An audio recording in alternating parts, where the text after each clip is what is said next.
5 तारीख से नामांकन शुरू हुए हैं, 5, 6, 7 और फिर आज 9 और 10। तो इस प्रकार से पूरे प्रदेश में सभी नामांकन भरे जा रहे हैं। और आज ये प्रसन्नता का विषय हमारे लिए कि आज हमारे मुख्यमंत्री श्री नायब सिंह सैनी इन्होंने अपना नामांकन लाडवा विधानसभा क्षेत्र से भरा है। और आज और भी स्थानों पर इस प्रकार के जो नामांकन पत्र भरे जा रहे हैं, 12 तारीख तक सब नामांकन पत्र भरे जाएंगे। अभी हमारे 67 प्रत्याशियों की सूची ये घोषित हुई है और मुझे लगता है कि आज ही बाकी जो बचे हुए सभी प्रत्याशियों की सूचना आप लोगों को मिल जाएगी। और भारतीय जनता पार्टी ये पहली पार्टी होगी कि सभी अपने विधानसभा क्षेत्रों से सबसे पहले यानी प्रत्याशी घोषित करने की एक पार्टी का हमारा ये काम पूरा हो जाएगा। और मैं इसमें एक विश्वास दिलाता हूँ अपने जनता को, हरियाणा के मतदाताओं को, कि निश्चित रूप से हरियाणा में तीसरी बार भारतीय जनता पार्टी की सरकार हमारे मुख्यमंत्री श्री नायब सिंह सैनी जी के नेतृत्व में ये बनने वाली है। और इसका विशेष तौर पर मैं इसलिए कहूँगा कि कांग्रेस हार की तरफ बढ़ रही है, क्योंकि जिस प्रकार के उनके यहाँ स्वर निकल रहे हैं कि इसके गठबंधन करो, उससे गठबंधन करो, और जिनसे वो गठबंधन का हाथ आगे बढ़ाते हैं वो उनको नकार करके पीछे कर देते हैं और उनका गठबंधन हो भी नहीं पा रहा है। तो एक हार की तरफ बढ़ने के संकेत उनके मिल रहे हैं। भारतीय जनता पार्टी ने 10 साल में जो अपना कार्यकाल ये पूरा किया है, इसमें जो जनता को हमने लाभ पहुंचाए हैं एक मूक क्रांति के नाते, और हम लोगों ने काम किया है। हमारा जो वोटर है, हमारा जो कार्यकर्ता है, वो बहुत कोई इनकी तरह कोई बड़बोला नहीं है, बड़ा इस मूक क्रांति में शांति से काम करने वाला, बल्कि जो जनता के लोग हैं जो घर बैठे जिनको सारे लाभ मिलते हैं, निश्चित रूप से वो भारतीय जनता पार्टी को अगला एक मौका देने वाले हैं, ऐसा मेरा विश्वास है।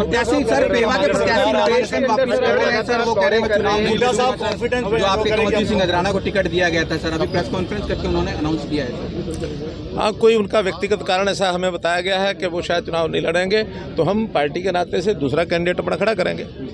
सर, पूरे प्रदेश में आप लगातार घूम रहे हैं और मुख्यमंत्री भी खुद जो है वो खुद भी लगातार घूम रहे हैं। किस तरीके का माहौल देखने को मिल रहा है? और खुद आज का यदि हम रोड शो का जिक्र करें, एक जोरदार मैसेज देने का काम जो है वो बीजेपी कर रही है। कैसा माहौल जो है वो प्रदेश में देखने को मिल रहा है? मैंने आपको बता दिया कि माहौल पूरे प्रदेश में ऐसा बना है कि हरियाणा में तीसरी बार भारतीय जनता पार्टी की सरकार बनाने के लिए यहाँ के मतदाताओं ने अपना मन बना लिया है। अब क्योंकि चुनाव की प्रक्रिया तो ये आखिर पूरी करनी है, इस पूरी करने में निश्चित रूप से मेरा विश्वास है कि भारतीय जनता पार्टी की तीसरी बार श्री नायब सिंह सैनी जी के नेतृत्व में ये सरकार बनेगी। गठबंधन नहीं हुआ सर, किसको किस तरह से देखते हैं? ये कह रहे थे हुड्डा साहब की गठबंधन होगा, तो आप भी बोल रही थी गठबंधन होगा। ऐसा कि इनके यहाँ पार्टियों का सिस्टम तो है नहीं, व्यक्तियों का सिस्टम है। एक नेता कहता गठबंधन होगा, दूसरा कहता नहीं होगा, कोई किसी को कुछ वायदा कर रहा है, कोई किसी को वायदा कर रहा है। और इनके वायदे करने में इनके पास देने के लिए तो कुछ है नहीं, दुकानें खाली पड़ी हैं। तो खाली दुकान में जब सौदा नहीं होता और बदले में पैसे वगैरह इकट्ठे कर लें तो उनका दिवालिया तो पिटना ही है। राविंद्र जी कह रहे हैं मैं बनूंगा सीएम हरियाणा का मुख्यमंत्री, बाकायदा उन्होंने अभी थोड़ी देर पहले भी कहा। उसको लेकर देखिए, क्लेम करने के लिए कोई कर सकता है। मैंने तो 2014 में ये कहा था कि हमारे 90 के 90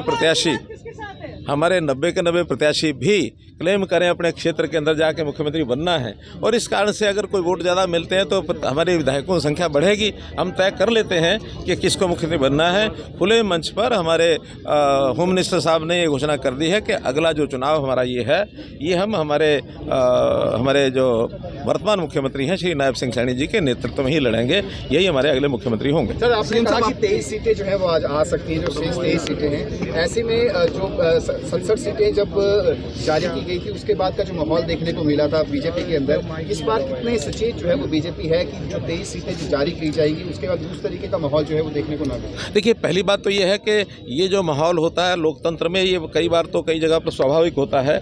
अच्छे कार्यकर्ता एक से ज़्यादा भी टिकट के क्लेमेंट होते हैं। सबको इच्छा होती है कि मुझे टिकट मिले, और मानो एक को मिलनी है बाकी नहीं मिलती है तो थोड़ा रोष होता है। और ये आज नहीं, हर चुनाव में होता है। लेकिन मुझे इतना पता है कि हम भारतीय जनता पार्टी के लोग अपने अनुशासन के नाते अपने कार्यकर्ताओं पर भरोसा करते हैं। काफ़ी लोगों ने हमने उनको मना लिया है, और जो बचे हैं इन 2 दिन में 3 दिन में सबसे बात हो जाएगी। फिर भी इक्का दुक्का अगर कोई इस प्रकार का है कि जो इंडिपेंडेंट लड़ता है या कहीं दूसरी पार्टी में जाता है, दूसरी पार्टियों से तो बहुत हमारे पास भी आए हैं। कितने ही लोग जेजेपी से आए हैं, कितने कांग्रेस से आए हैं, हैं और अभी और आने की लाइन लगी है।